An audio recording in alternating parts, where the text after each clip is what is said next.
Bom dia, boa tarde, boa noite. Aperte o play para mais um MP3.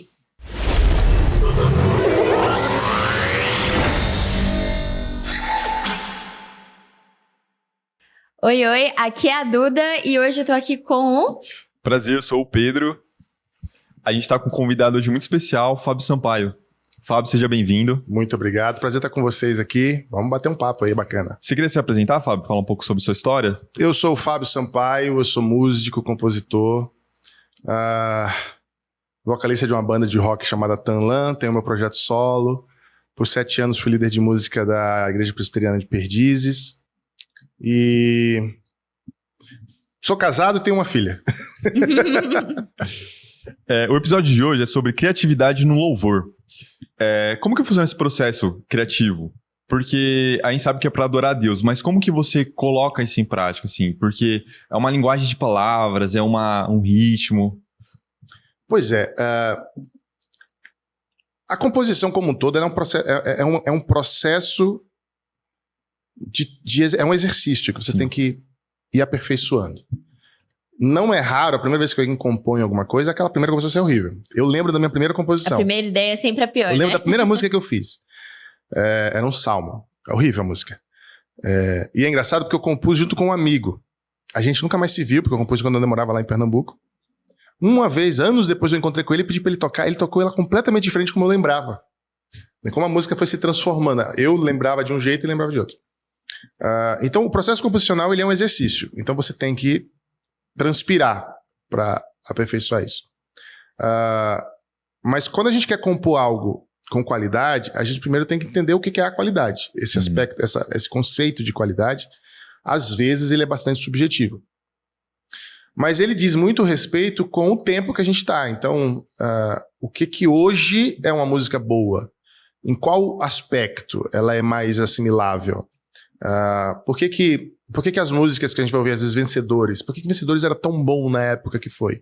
Porque tinha tudo a ver com a estética da época. Se for ouvir os discos de Vencedores, se for ouvir o clássico, o grande disco de Vencedores, que é o De Vento em Popa, de 76, é um disco que reflete a estética da década de 70. Da música brasileira da década de 70. Então, toda a produção de grandes clássicos da música evangélica refletiam características da época em que elas existiram. Então, eu acho muito curioso que às vezes você vê compositores mais velhos criticando os atuais, dizendo que, porque vocês fazem música da modinha. Eles também faziam música da modinha deles, da época deles. Né? Então, é uma visão um pouco... como é que chama? Perdida no tempo. A pessoa perdeu a referência de que no tempo dela, ela fazia a mesma coisa. Então, eu acho que o primeiro ponto para fazer uma música interessante hoje em dia é você entender o tempo que você está. Eu participei recentemente recentemente não, já faz alguns anos, na época da pandemia, de um festival de música autoral no universo presbiteriano. Pessoas do Brasil inteiro mandaram composições e eu fui um dos jurados. Né? Que legal. Que legal. E foi todo online, né? O pessoal mandou e tal. E aí teve uma live que a gente fez lá no Mackenzie. E eu participei. E aí ia ser anunciado o vencedor. E aí era eu e mais outros jurados. E eu fiquei impressionado com a maioria eram músicas velhas. E o que eu quero dizer com músicas velhas? Elas soavam antigas. Soavam terem sido compostas na década de 80, 70. Elas não soavam hoje. Elas soavam antigas. Então isso para mim é um problema. Né? Porque quer ver uma coisa curiosa? Se você for ouvir grandes artistas da música popular que começaram, sei lá, 60, 70, 80, hoje eles já são atualizados. Você vai ver que Caetano hoje, ele tem coisas muito contemporâneas na sonoridade dele. Mas se você for ouvir um compositor cristão daquela época, ele vai parecer que está na mesma época. Coisa. Sim. Ele está compondo do mesmo jeito, entendeu? Então acho que esse é um problema. A gente desconecta da realidade. E eu acho isso um problema para música, para produção artística cristã. A gente precisa estar no tempo que a gente está. Né? O que às vezes implica em entender estilos musicais que a gente não gosta. Eu não suporto o trap, mas eu entendo que o trap é um estilo musical dessa geração. O que eu faço com isso? Eu rejeito, eu demonizo, ou eu tento entender o que tem por trás desse conceito? Entendeu? E eu acho que é isso que a gente precisa relacionar. Então, sempre que a gente vai compor algo e pensar em como fazer uma música boa, a gente tem que primeiro pensar no tempo que a gente tá. Mas você não acredita que a música, ela, como a moda, ela volta? Ela tem uma roda, tipo, que ela volta? Existe a questão cíclica, mas ela nunca volta igual. Sim, Ela volta com elementos do hoje. sim. Então, por exemplo, tem um revival dos anos 80. Tem, mas existem elementos ali que são de hoje. Sim. Entendeu? Você usa um timbre dos anos 80. Mas a estrutura da música, a temática, o jeito da bateria tocar, o jeito de fazer o riff na guitarra é contemporâneo. Então é sempre uma amálgama de elementos. Você pega elementos do passado, mas também com elementos atualizados. Como a moda também. Como é a moda. Não volta exato. A pochete voltou, só que agora ela fica aqui. Shoulder bag agora, é shoulder bag. Shoulder bag? Mas é pochete. Esse é o nome? Meu pai usava pochete. Eu tinha uma pochete. Entendeu? Essa aí é antiga. Entendeu?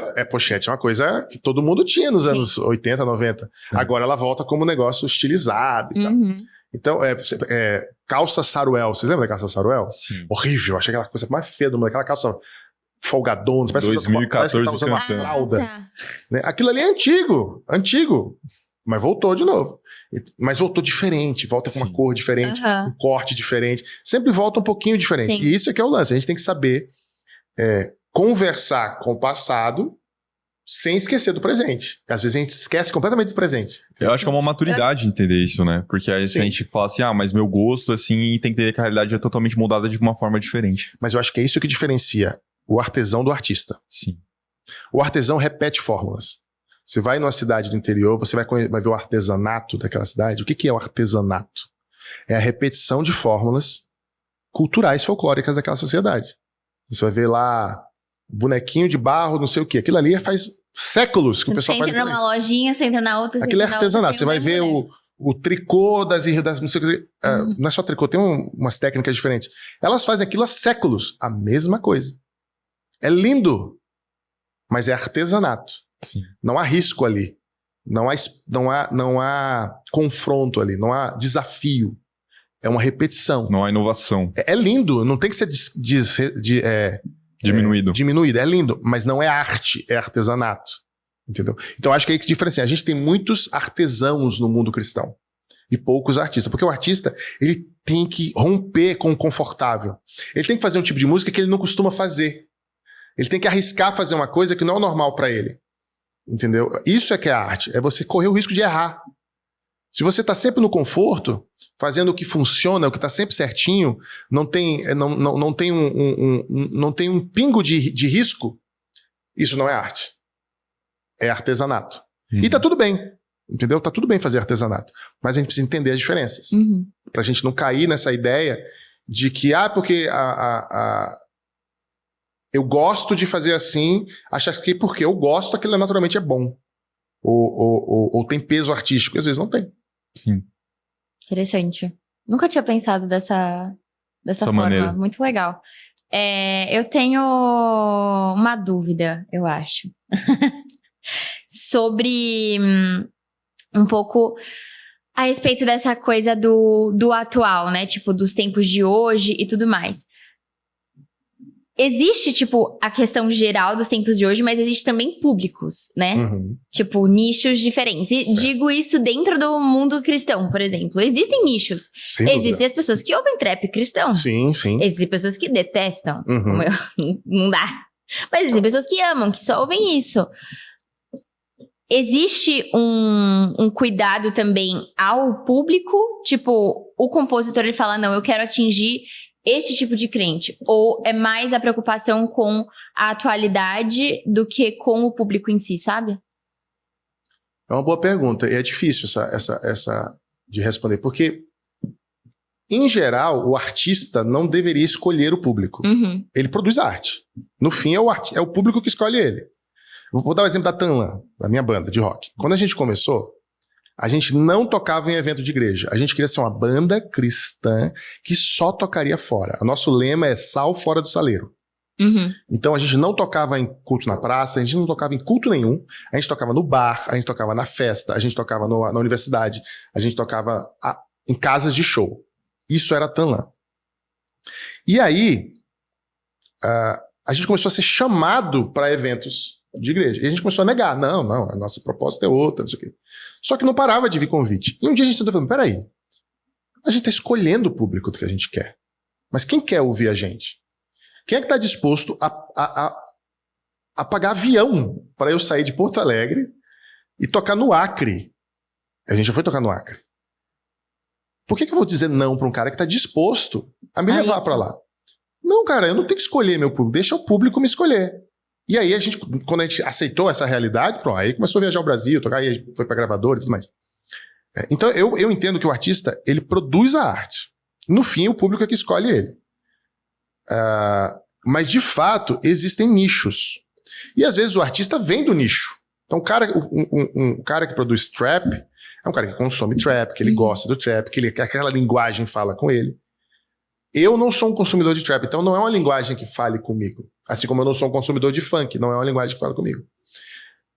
Talvez por eu ter um repertório acadêmico na música, eu gosto de harmonia, eu gosto de lirismo. Isso é uma coisa que fala comigo. Então eu busco esse tipo de música. Mas tem gente que gosta disso. Então, se localizar no seu próprio estilo é importante também. Uhum. E aí, quando a gente fala de música cristã, é importante a gente ter a sua própria identidade. Hoje, a gente tem uma série de artistas e entertainers cristãos. E também isso é um ponto que diferencia o artista do entertainer. Nos Estados Unidos, isso é muito comum. A gente tem a nomenclatura, o artist e entertainer, né? Uhum. No Brasil, não tem. Tudo é artista aqui. Uhum. Mas o cara que produz sertanejo, ele não é artista, ele é entertainer. Por quê? Porque ele faz música para vender. Ele faz música com um objetivo comercial muito claro. Ele escolhe o público dele. E com isso, eu não digo que ele é inferior ao artista.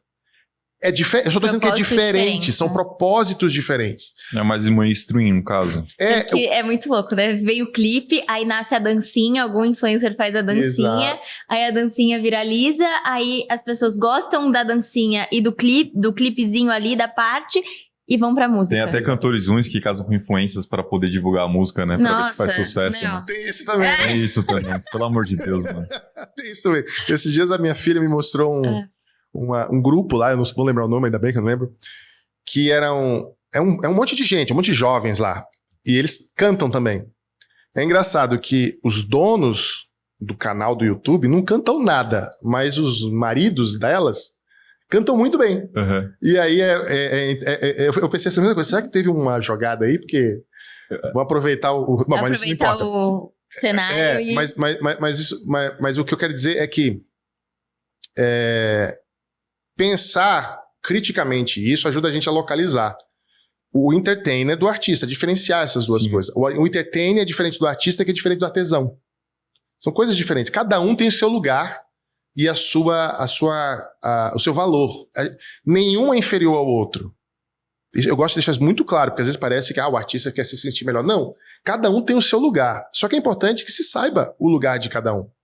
Porque quando você vai pensar cultura, vai pensar produção artística, você tem que entender. Muito do que se produz hoje na música gospel brasileira é entretenimento. Sim, grande parte, eu acho. Eu não quis ser tão exagerado, não quis ser tão, né? Muito, eu vou dizer que é muito. Tá. Muito é entretenimento. Ok, existe espaço para isso. Muito é artesanato. Uhum. E pouco é artístico. Entendeu? Eu acho que a gente precisa só equilibrar isso daí. Eu acho que é um ponto muito interessante, porque se você analisar, eu acho que antigamente, não sei se é uma impressão errada, né? Salomão fala que quando uma pessoa fica falando que antigamente era melhor porque é um tolo. Não querendo ser um tolo, mas eu tenho a impressão que a galera de antigamente que produzia música gospel tinha muito uma linguagem autoral. E hoje em dia parece que tem muita uma coisa de você trazer dos Estados Unidos, não que antes não fazia isso, mas parece que só trazem, traduzem e regravam. Mas isso é principalmente porque mudou o cenário. Esse é um tema que eu gosto muito. Quando a gente começou a produzir música evangélica no Brasil, existiam dois tipos. Existia um autoral e existia o versional. A gente sempre fez versão. Uhum. Todos os nossos inários são versões, já começa por aí. O inário, o mundo evangélico começou com versões. Né? Muito tempo depois que a gente começou a ter autoral no nosso inário. Então o inário quase todo é de música de fora. Já começa aí. Aí a gente chega ali nos anos 70, a gente começa a ter música autoral mais destacada, com mais destaque. Né? Tinha já autoral antes, mas é ali nos 70 que a coisa se torna mais marcante. Aí Vencedores vem com De Vento em Popa, o Grupo Elo, o Grupo Logos, que sempre foi muito autoral. Sempre muito autoral, não. Praticamente totalmente autoral. O Grupo Logos sempre foi muito autoral. O Vencedores não. O Vencedores tinha muita versão. Se pegar os clássicos ali até a década de 70, quase tudo era versão americana. Aí a gente chega nos anos 80, aí surge as primeiras bandas de rock, aí a gente começa a ter muita coisa autoral, mas tudo muito conectado com o estilo da época. Sim. Você vai ouvir Rebanhão, o primeiro disco de Rebanhão, é Clube da Esquina e Mutantes, assim. Você vê muito daquela Vibe, assim. daquela vibe no que eles estão tocando. Aí você vai ouvir Rebanhão já no início dos anos 80, é uma outra estética, tem uma outra influência. Né? Você vai ouvir Banda Catedral, é totalmente Legião Urbana, entendeu? Você vai ouvir Grupo Raízes e Grupo Novo Som, uma influência muito grande de Toto e Roupa Nova. Entendeu? Então você sempre vê influências da cultura popular na nossa música. Sim. Sempre aconteceu isso, sempre teve isso. Aí a gente tem o fenômeno dos anos 90, que é o fenômeno do movimento gospel. E o movimento gospel foi o que transformou a música evangélica brasileira. A gente começou a produzir muito mais coisa autoral, mas em estilos diversos. Aí começa a surgir o rap, o reggae, o rock pesado. Se populariza muito mais oficina, esse tipo de estética. E aí a gente chega no início dos anos 2000, isso começa a migrar para o worship. Não o worship especificamente, mas começa a migrar para a música da igreja, para a igreja, né? Sempre dentro da igreja. E para mim a grande diferença, esse movimento acontece porque até os anos 2000, ser crente ainda era uma coisa exótica na cultura brasileira. A gente era uma população pequena, o movimento neopentecostal ainda não era tão marcante como é hoje. Então ele não queimava tanto o filme da igreja como queima hoje. Então, assim, ser crente era uma coisa diferente. E a gente produzia muita música para trazer as pessoas para a igreja. Sim. Então tinha muita música evangelística. Muita música evangelística. Quase tudo que, se você for ouvir dos grupos antigos, elas tinham essa pegada de eu era assim, assado, não sei o quê, mas Jesus me mudou. Né? Você vai ouvir Baião do Rebanhão, eu era magro que dava dó. Né? O meu paletó listrado era de uma listra só. Então ele brinca com essa coisa do você no mundo, vem conhecer o que eu tenho para te mostrar. Então era muito evangelístico. Sim. Quando a gente chega nos anos 2000, a gente para de querer trazer as pessoas da igreja e começa a querer manter as pessoas na igreja. E aí a música muda. É aí que surge o conceito do que é worship e tudo mais. E tem um outro fator fundamental. Quando surge o movimento gospel nos anos 90, com ele surge o que a gente chamou de mercado gospel. Não existia mercado gospel até os anos 90. Não existiam grandes gravadoras, não era um mercado milionário. Sim. Entendeu? Se tornou tão milionário que grandes gravadores seculares entraram no mercado. 2010 entrou a Sony, 2000, mais ou menos na mesma época, entrou a Som Livre, que era da Globo, e várias outras. Entraram no mercado gospel porque viram que o mercado gospel era um mercado pujante. E quando vira mercado, muda todo o significado. Muda tudo, porque agora o que importa é o que vende. Então, se eu lanço uma música, ou se uma música americana tá bombada, eu quero ser o primeiro a fazer ela em português. E vai sempre ficar aquele, não, porque é uma música que a gente quer abençoar. Não, meu filho, você quer ganhar o dia, quer aproveitar a onda. Você quer aproveitar a onda. É isso.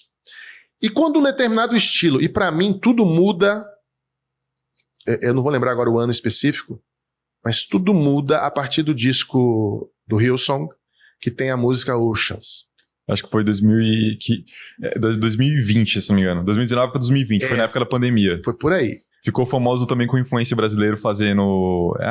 em pleno 2023, aí Spirit tocando atrás, e aí estourou. Mas o que eu quero dizer? A Oceans, o estilo musical da Oceans é o embrião do que é worship hoje. Sim. Entendeu? Aquela coisa muito pad, muito... aquele cantado, assim, emotivo, né? E você vê que quase tudo que se produz hoje em worship é triste, é contrito. Deprimente. É deprimente, porque aquilo fez muito sucesso. Sim. Então, se algo faz sucesso, as pessoas querem replicar o sucesso. Tinha uma época que uma música, no Brasil, o cara fazia uma música que faz chover, sei lá, de chuva. Aquilo fazia sucesso, todo mundo começava a compor música de chuva. Do fogo, todo mundo começava a compor música de fogo. Então, porque o mercado, ele começou a moldar as músicas que ficam mais famosas. Agora, isso quer dizer que o mercado prejudicou a música? Não. Ele só enxergou o que o público quer. Sim. E esse é o problema mais grave. Não é o mercado que faz a música gospel ficar ruim. O público molda o mercado. Se o público não ouvisse, o mercado ia buscar outras coisas. Então, o mercado ele é uma retroalimentação, né? Se ele percebe que o público quer ouvir uma determinada coisa, ele vai produzir muito daquilo. Só que, infelizmente, o público quer ouvir coisas que talvez sejam mais rasas, sejam mais pobres. E é isso que afeta a qualidade do que a gente chama de mainstream hoje. Sim. Eu nem sei se eu respondi o que tu falou, tá? Porque eu fiz uma viagem agora. Que parada doida. Mas, realmente... É porque, no fim, até que ponto, né? Até que ponto que a gente se perde nessa cadeia de público e conteúdo, e realmente sai da curva e fala, não, então eu vou fazer isso, porque isso aqui é diferente. Pode dar certo e pode dar errado.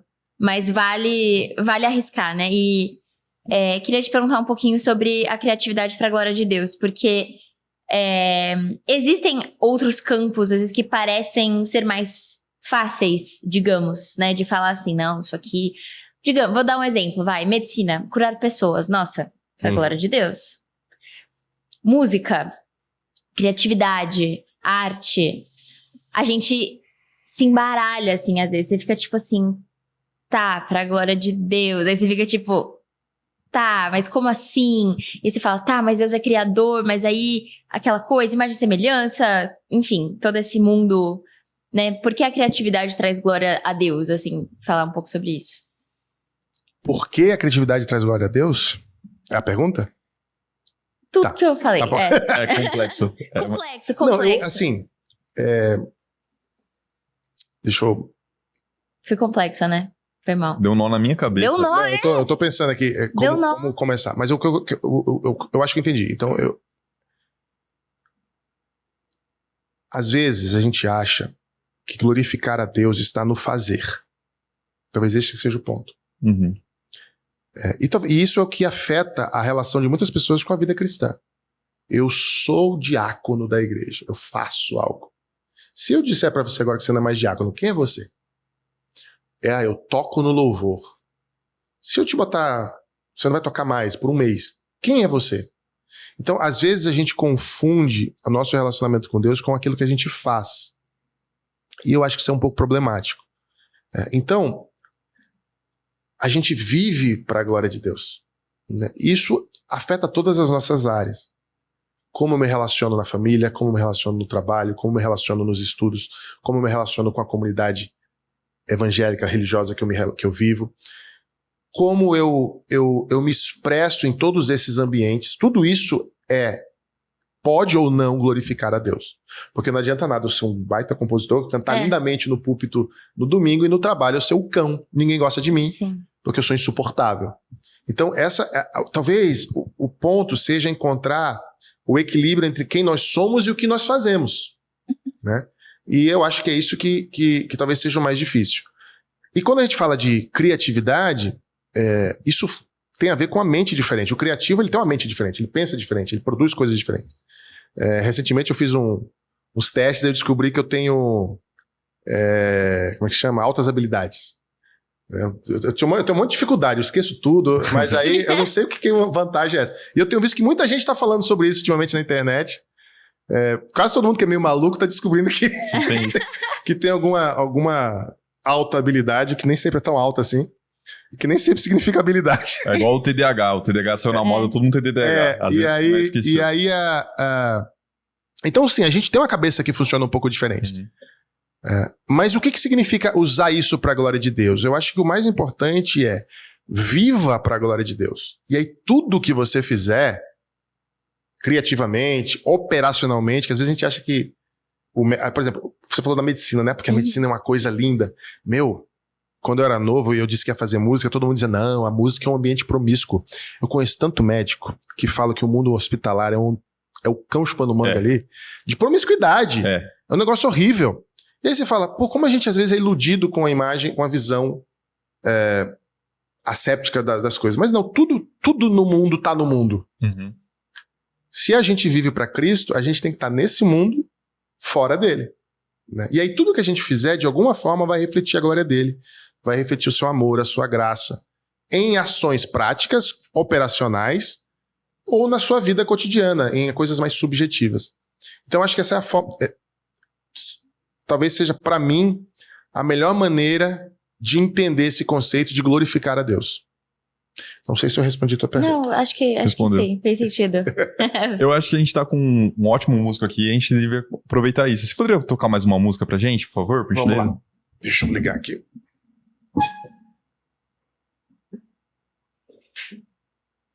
Eu gostei dessa almofadinha aqui, né? Vou deixar ela ali no chão.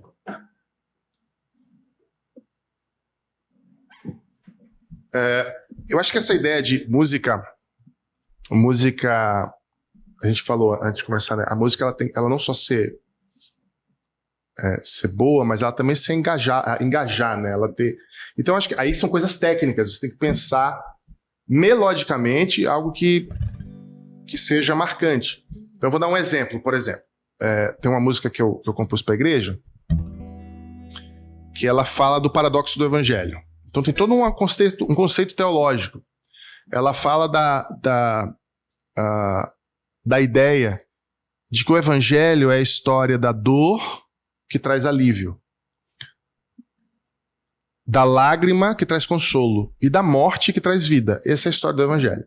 Então esse paradoxo é a base dessa canção. E ela culmina, e a gente tem que pensar na música como uma jornada, ela culmina na adoração do nome que está acima de todo nome, que é o nome de Jesus. Então ela foi escrita a partir desse conceito. Então, a estrofe. Sangrou pra me estancar, chorou pra me acalmar, perdeu pra que eu pudesse ganhar. Tomou por sendo seu o peso que era meu, da morte fez a vida brotar.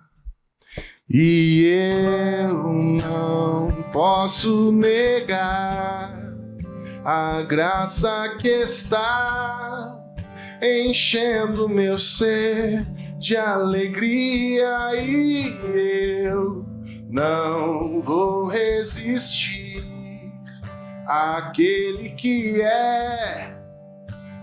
era e será pra sempre, nome sobre todo nome, é o nome de Jesus. Nome sobre todo nome, é o nome de Jesus.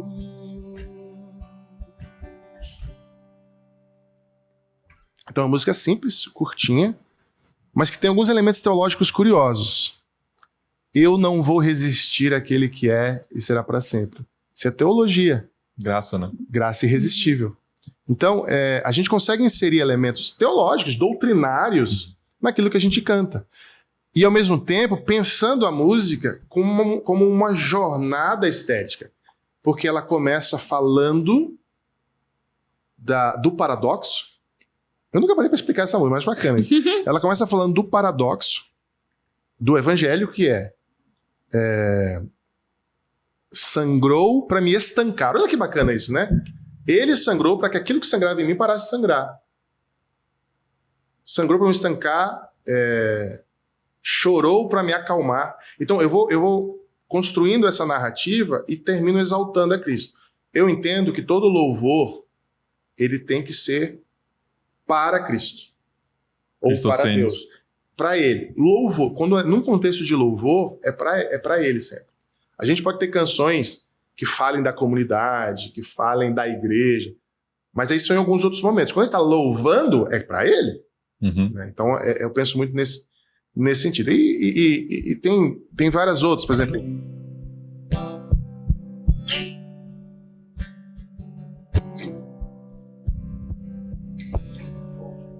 Antes me amou, mesmo quando era teu inimigo. e tão incapaz de te reconhecer.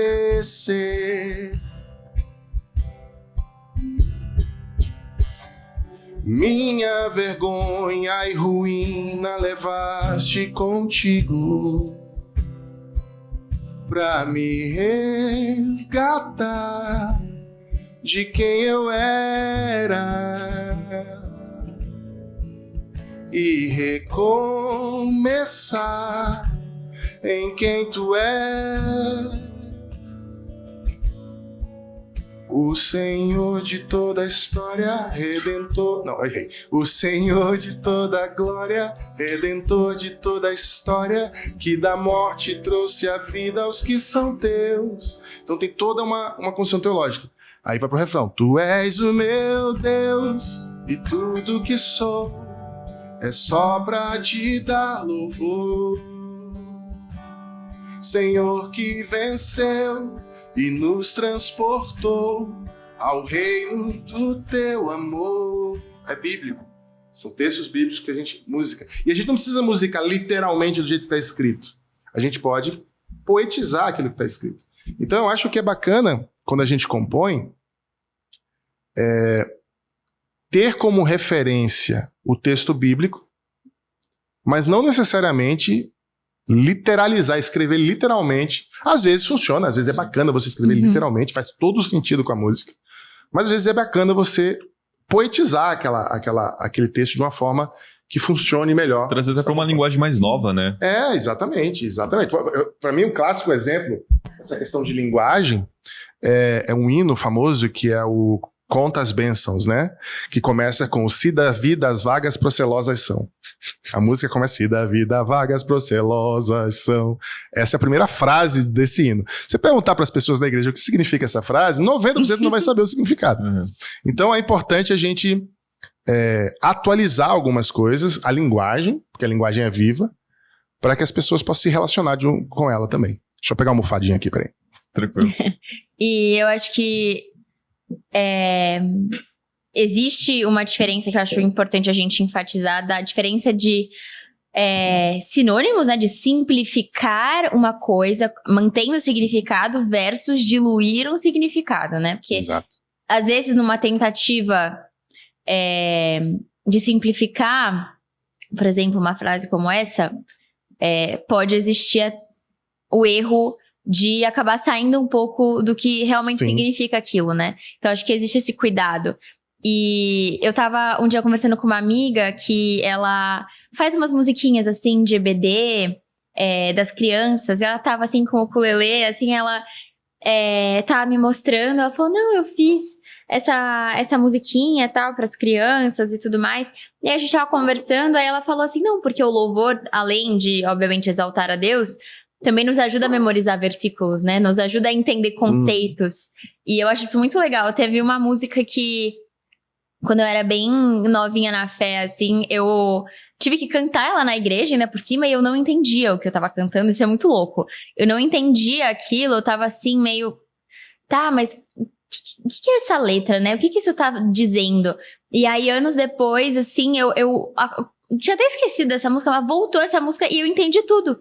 E eu falei, caramba, tipo, é isso, é a caminhada com Cristo e a música e a palavra de Deus, elas são entrelaçadas, né? As coisas conversam umas com as outras e a música nos ajuda a ter compreensão em certos momentos. E às vezes até mesmo lendo a Bíblia, às vezes você fala, isso aqui é a música tal, tipo, começa a cantar o versículo que tá escrito ali, então... Porque a música, ela tem um fator pedagógico muito grande. E isso eu acho bem bacana, porque é muito comum você sair do culto cantarolando a música que foi cantada do que repetindo o que foi pregado. Porque a mensagem, em geral, é um monólogo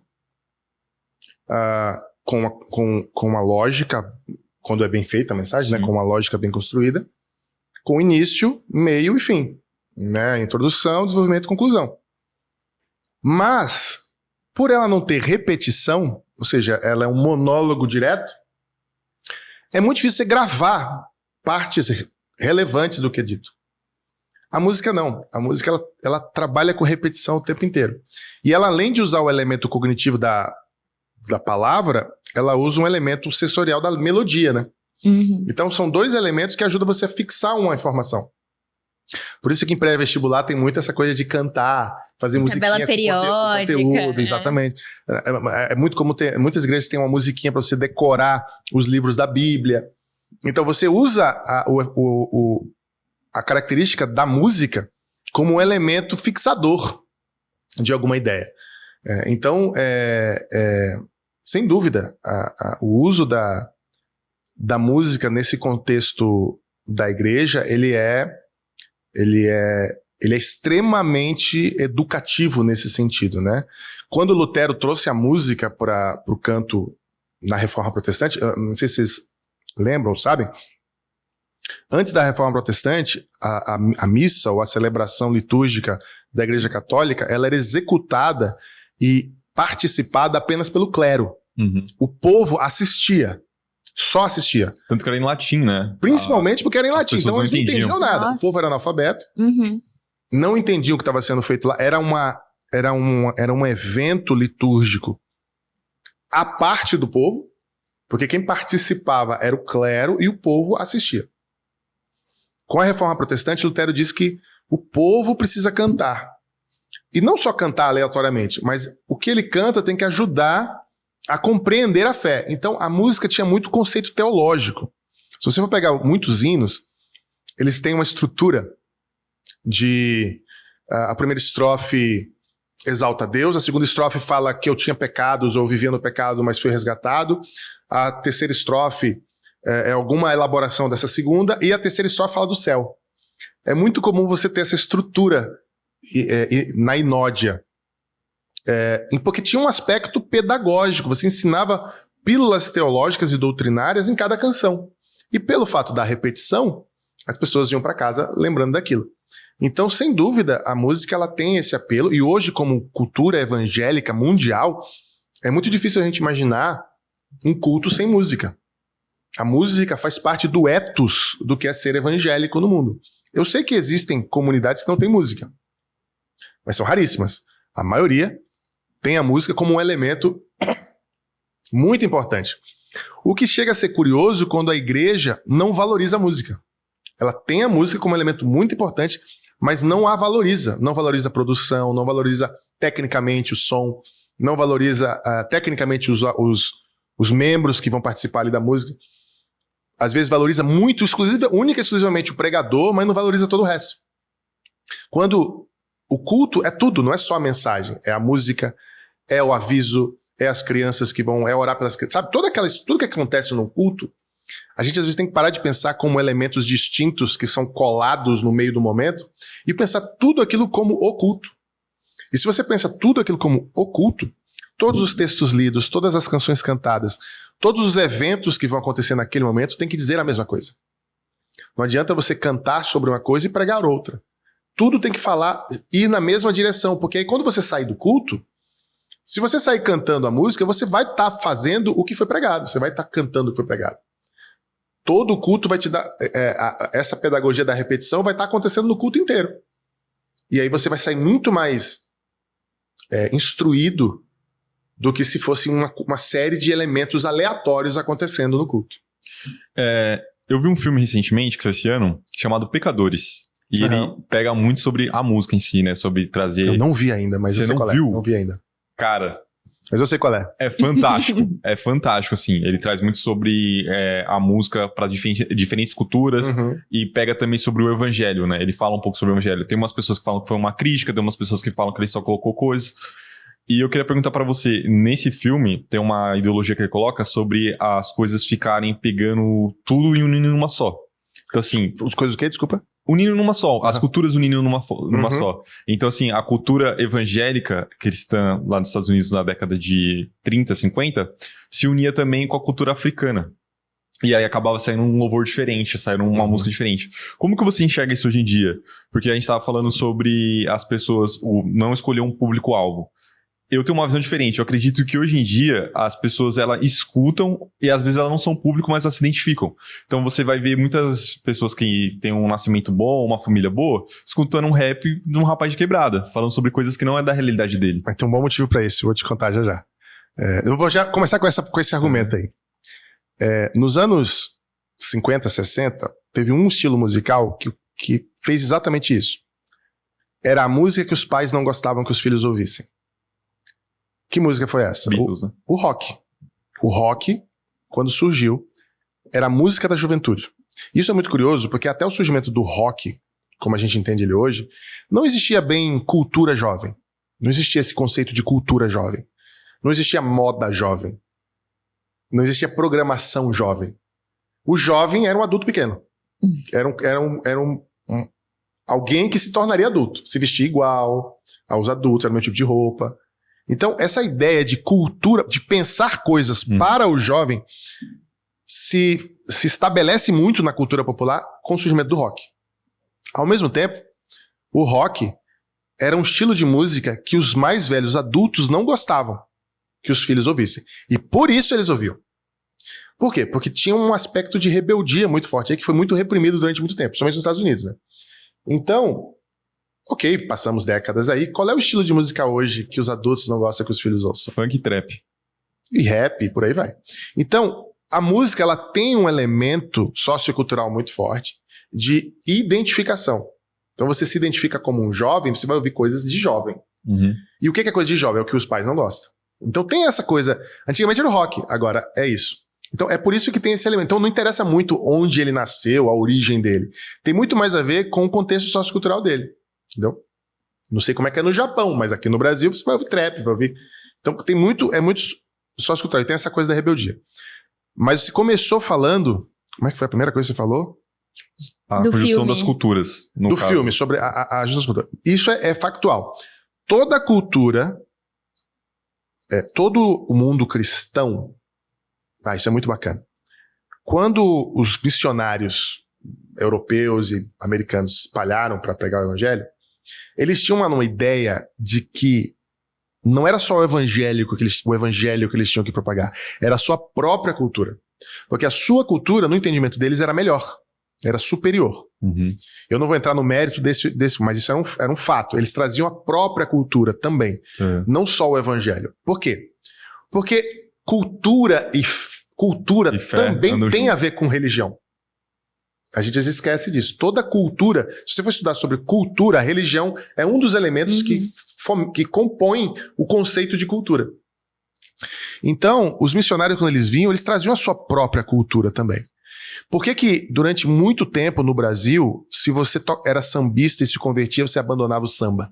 Porque ele levava ao mundanismo. Né? Porque aquilo não é a cultura superior, entendeu? Que é uma cultura séptica, em geral americana ou europeia. Uhum. Então, isso é um problema. A gente demoniza a cultura quando a cultura em si, por si só, não é o problema. Então a gente tem diversos exemplos de artistas que se convertem e viram cantor gospel. Entendeu? O que não faz o menor sentido. E aí faz música ruim. Era um baita artista fazer uma música boa, vira agora começa a fazer música ruim. Entendeu? Pra mim, um grande exemplo... Eu não vou citar aqui, não. Mas tem um grande exemplo pra mim, que era um cara do rock, baita artista, que virou crente e só fez música ruim. Entendeu? E ele era um baita artista. Então, isso pra mim é um problema sério. Mas veja que interessante. Se você for pra África, por exemplo, a forma de ser evangélico ou cristão na África é completamente diferente da nossa. Uhum. Se você for pra Coreia, é completamente diferente da nossa. Por quê? Porque a cultura tem tudo a ver com a forma como a gente exerce a nossa religião, a nossa religiosidade. A cultura, ela afeta. Ela define o como, né? Ela define o plástico, a parte plástica, que é uma parte que a Bíblia não tá nem aí pra isso. Entendeu? E eu acho que isso é muito importante citar também, porque às vezes a gente dá mais importância pra pro forma que tá de fora do que a essência de fato. Quando, na Bíblia mesmo diz, né? Quando vem aquele versículo que fala, né? Não afastamos demônios no teu nome, nananana. Ele fala, não te conheço. Que é isso? Não tinha uma carinha linda de crente? Tinha uma carinha linda de crente, mas crente mesmo não era, querido. Exatamente. E aí, quando você fala da cultura, se a gente analisar no Novo Testamento, a gente pega o povo hebreu e que eram dominados pelos romanos, que vinha de um povo romano, dominava várias culturas diferentes e trazia para a cultura romana. E você pega assim, que quando o Pedro vai pregar, ele não quer pregar. E aí Jesus mostra pra ele, Deus mostra pra ele, né, uma revelação. Ele fala assim, eu não posso comer isso porque isso que é imundo. Aí Deus fala, não, mas... Então, assim, é uma visão que a pessoa tem, não, essa cultura aqui. Eu não vou falar do evangelho dele. Como assim, eu sou superior porque eu venho do judaísmo. E não é assim. Então, às vezes que você falou é verdade. A gente coloca muito isso de demonizar algumas coisas. É claro que sim, tem coisas que são. Sim. Mas assim, e outras não. Isso. Quer ver uma coisa foi cultural durante milênios? Escravidão. Exatamente. Foi cultural. E é uma cultura errada, Uma cultura ruim, errada. que graças a Deus não tem mais. Então a gente tem que saber julgar a cultura, mas não ela como um todo, mas elementos dela. Uhum. Porque na nossa cultura gospel tem um monte de coisa errada também. Tem. Entendeu? A nossa cultura dita gospel, ela não é branquinha, limpinha. Ela tem, por quê? Porque nós somos humanos. A gente bota um pouquinho do nosso gosto pessoal em tudo. E aí a gente tenta sacralizar coisas que são completamente não sacralizáveis. Então isso é muito bacana. Eu lembrei agora de um livro. No outro programa a gente falou sobre citar livros, né? Eu lembrei de um livro que é muito bacana, que é de um autor que eu gosto muito, um grande amigo meu, que chama André Heinck. Ele é um pensador, ele é um gênio, historiador. E esse livro saiu pela Thomas Nelson, que chama Os Outros da Bíblia. E olha que bacana, ele conta nesse livro o que os outros povos, que são citados sempre na Bíblia, mas sempre são os outros, os cananeus, os persas, são povos, são sempre figurantes ali, ou coadjuvantes, o que esses povos influenciaram na cultura hebraica. E quer ver uma coisa bem bacana? Se eu não estiver falando bobagem aqui, porque faz tempo que eu li, vocês já repararam que possessão demoníaca só aparece na Bíblia no Novo Testamento? Sim. Não tem no Velho. É verdade. E aí a tese que ele defende é porque isso só acontece depois da influência do povo hebreu com a cultura persa. É uma coisa cultural que veio de outra cultura e que está muito arraigada no Novo Testamento. Então, cultura tem tudo a ver com como a gente pode vivenciar a fé.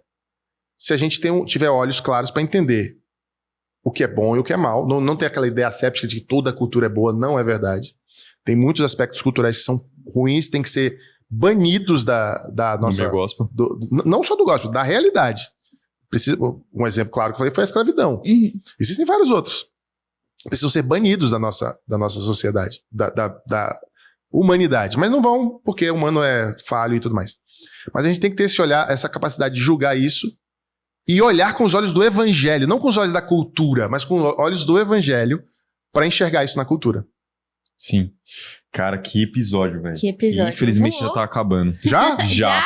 De novo? Passa muito rápido. Fábio, você poderia falar os seus arrobas para as pessoas poderem seguir você no Instagram, outras redes Meus sociais? arrobas. Tá pensando no meu peso, não, né? Não. Você me acha no Instagram como Fábio Bass, Fábio BASS. Nas plataformas de streaming como Fábio Sampaio, tem YouTube também, Fábio Sampaio. Você me acha no Twitter como Fábio Bass também. Eu tô no TikTok, mas eu não lembro qual é que é deve ser o Fábio Bass, eu não tenho certeza. E é isso. Se quiser bater um papo, é só me chamar lá. Eu tento ser bastante acessível. Que ótimo. É isso aí, gente. Agora, se você quiser acompanhar a IPP, a Mocidade, a IPP TV, vamos lá, os nossos arrobas. O da Mocidade é @mocidadepinheiros. O da IPP é @IPPinheiros. E da IPP TV é @IPPTVOficial. É isso, a gente se vê numa próxima. Tchau, tchau! Tchau, tchau.